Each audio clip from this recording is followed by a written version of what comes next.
Po hitrem postopku so občinski svetniki potrdili tudi spremembo odloka o ustanovitvi javnega zavoda Knjižnica Medvode iz leta 2008.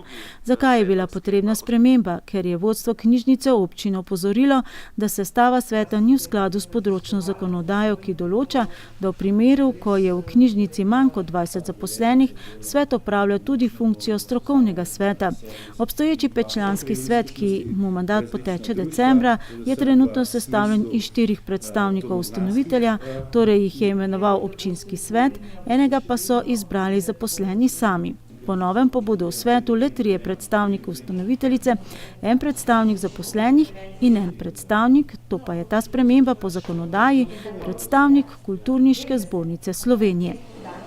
Da tudi če bo imela 3 od 5, ima še vedno večino, se pa veselimo, kdo bo predlagani član strani tako zvane Kulturniške zbornice Slovenije, ki, če vtipkate v Google Kulturniška zbornica Slovenije, prve 2 zadetka poleg lokacije sta članka iz leta 2017, eden pravi, Kulturniška zbornica v več kot 20 letih ni zaživela v skladu z namenom, ta drug pa pravi, iz 28. avgusta 2017 Kulturniška zbornica nas je obvestila, da de facto ne obstaja. Tako da se veselim, to je po mojem skromnem mnenju, je to spet nekaj, kar smo v naši državi pogruntali in bomo zdaj sprejeli, ker pač mi kot lokalne skupnosti moramo slediti državni zakonodaji. Kdo bo noter, kaj je njegovo poslanstvo, si predstavljam, svet ga povprašal takoj, ko bo imenovan.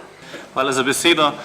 Tudi na odboru za družbeno dejavnost je bilo podobno skeptično mnenje, da ne vemo, kdo bo zdaj ta, ki bo strani zbornice predlagan in tudi, če bo sploh hodil, sploh glede na to, ker je funkcija zastonj.